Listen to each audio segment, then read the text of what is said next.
Aloha, it's good meeting you today. Tell you what, I'm just going to spread out the syllabus that I would follow if I was going to be trying to start beginner guitar, and I wanted it to spread over the course of maybe several months, if not a year. I know a lot of this information is in one ear and out the other, but now you have a personal resource, this video, to either watch yourself or share with others. So I'm just going to jump right into it. From this video, I would suggest going through and time stamping it. Use buzzwords. I'll always say a buzzword, so I'll say something like this. Scales in the Western ear generally have 7 notes. Do, re, mi, fa, so, la, ti, and do. Those notes in the key of C major are C, D, E, F, G, A, and B. Each one of those, when we stack notes upon themselves, form harmonies. Those are called triads. C major is a chord composed of putting a first finger on a B string at the first fret, skipping a string, the 4th string, and placing, a 3rd string, and then placing your finger on the 4th string, the D string, on the 2nd fret, thusly moving the 3rd finger, the ring finger, down to 2 of the bass notes if you want, or just the one below. This is a C major. It exhibits a root note, it passes the 2nd note, the D, and plays the E as the 3rd. 1, 3. The next string, which is open, is a G string, open. C, E, G is the construction of a C major because the first 5 notes are C, D, E, G. When we go past, we have an A and a B, but those aren't in our chord construction. Chord construction is a triad of only 3 notes. The first one has a major sonority. It is a C major. The next one, you know the D major, but it's not a major for our C major. We need to have a minor second. The D is the root, the F sharp is the 3rd, and the A is the 5th. What we want to do is move one finger to the A and then move the F sharp back a half step for the F note. This is how to play a D minor. From the D note down and through. No need to play the E and the A. When playing the E minor, we could play it like an E major, but we remove the G sharp, and you can play any of these in inner fingering. You don't always have to play a chord that has 3 fingers as 3 fingers, as there are multiple ways to play all different chords. When we play through the chords of E and we go to F sharp, no, what do we can? We're in the key of C. C, D, E, the next chord uses the E, goes forward, and plays the major, E major shape, not the minor, the E major shape, but then bars it to have an E sharp. This chord is also called an F major, C major, D minor, E minor, F major. The reason why I keep repeating myself is this is the way that you learn. You would go quite literally D minor, C major, D minor, C major, C, E minor, D minor, E minor, E minor, D minor. Whatever mechanism you set up is going to be a mechanism that will stick with you for years. After an F is a G major. As all of these chords, they all can be played with different fingerings, or you can just scoot your F major up to a G after passing a G flat or an F sharp. Now, knowing the names of the notes like C, D, E, F, G, A, B, C, and that the C of this scale, do, is part of the C major note. The open D is going to be for a D minor. When we play the E note, it's for our E minor. Our next note is E to F, which is a half step. So our F major is our 4th. F goes to open G, that's our G major. G goes to A, that's our A minor. Now an A minor looks exactly like our E major, except it's not way down low, it's up high. In fact, you can move this shape up again and you get a D flat augmented. The kind of concept is when you learn one shape anywhere, you could then move it anywhere on the fretboard with a couple additions that you learn over time. For us, for you, what you would want to do is learn one key, I would assume C, no sharps, no flats, in its entirety. C major, D minor, E minor, F major, G major with a 1, 3, and then an open D would be our 5. When we go to play our A minor, it's our minor 6th. Later you'll learn that an A minor and a C have all the same notes. They share a key signature, no sharps and flats. After the A minor, which looks just like the E, we go to our last note. B, F, up high on a D, and then the string that we skipped, we play our pinky.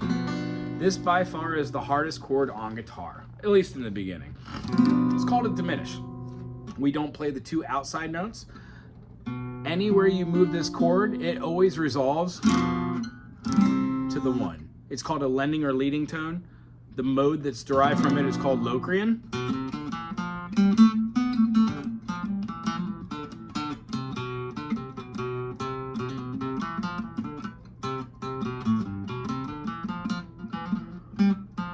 Has a real cool, like, foreign sound, I guess, to it.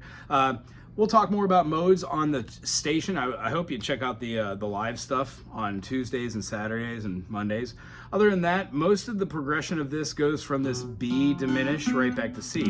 By the time you could go C major, D minor, E minor, F major, G major, A minor, B diminished, and C, you should be able to play all of these chords with maybe a different fingering. So C major, you betcha, you could play C major like that. It feels weird, but that's what you would use to scoot up and then bar. So then you can move this anywhere and you're not landlocked down there. The next thing being able to do is to see that you don't always have to stay below the 5th fret. You can move C major to D minor, to E minor, to F major, G major, A minor, B diminished, and then C by just walking up. All these chords are mobile. Last thing I'm going to leave you on is the 3 scale patterns. When we play our spider exercises, I'm using a pick with the flat edge, playing down to the note, down to the note, down to the note, down to the note. I'm keeping my elbow out of my belly or my crotch, sitting up straight, and then looking straight forward if I can. Big breath of air, downstroke, right in the middle on these frets. And then as soon as you get here, you're going to move your finger up to the next string and then do the same thing with these notes. The idea is you're going to want to go through all of these at your own pace. When you get to the top, go all the way down to the bottom. If you can do this every day for 5 minutes for a month, then change it to upstrokes, you eventually can then change the rhythm pattern over here so you're doing something like 8th notes, but I digress. When doing something like this, you would then change it to a down, up, which is called alternating picking. By the time that you have down, up, down, up, down, up, you're going to be noticing yourself being able to play with a little bit more speed. The notes will actually start to make sense. At that point, there's no need to do just these all in a row. Like my morning exercise the other day, I put into a song with something like...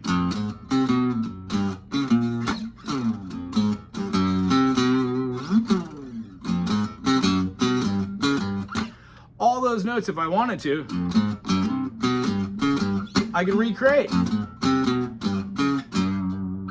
So the idea is this builds muscles, and then once you use this to go, I don't know, 1, 2, 3, 2, 3, 4, 1, 4, you can remember that.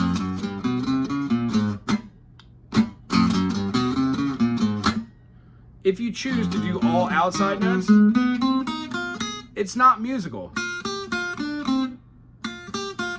Not all things make sense, but I can guarantee you once you start learning about scales and then know that the pentatonics are derived of minor scales, allowing you to play a minor and then a major. And what happens is 2 scale notes like C major and A minor that share a key, or as we saw, G major, E minor. They sound great together. So what I was saying, by the time that you figure out C, D, E, F, G, A, B diminished, and C, you will also know that D major and D minor aren't in the same key because you didn't play a D major. If you only have 7 notes, they all belong to family of chords. At that point, watching this video, forming out a couple different chords with your fingers, trying to play both of them with different fingerings by using the teeter-totters, which are nothing more than 1, rest, rest, rest. 1, rest, rest, rest. You're exhibiting whole notes playing on the 1. Well, half notes are on the 1 and 3. I guarantee you, 1, 2, 3, 4. When you speed up the process, you will notice that your brain tells your fingers to move faster, and eventually they don't layer. They start going in one fell swoop, back and forth at the same time. I really enjoyed meeting you this week. Lots of music theory. Big takeaway, all chords on the guitar are made of 3 notes. They're called triads. Anytime you add a note to it, it changes the tonality. So D major could have a D major 7, a D dominant 7, a D6. Isn't that great? And then we could also have other extensions like moving that down in tonality for a D minor 6. This is how motions of music start to take hold, and we are always looking for something called tertiary motion, which is essentially triads. Happy or sad, stacked around on the top of each other. That's it. And I know I make it seem more simple than it actually is. However, we all start somewhere, and this is a great place to start. I have a plethora of nonsense on this channel, so I'll send you a couple links, one of which being the last was like a beginner's acoustic, what to do kind of watch. Watch them if you like them. If not, don't worry about it. I'm not particularly tied to anything on this channel. I just really enjoyed teaching. I hope you learned a little something about music, and I really enjoyed seeing you. Aloha. Feel free to reach out in any of the comment sections too.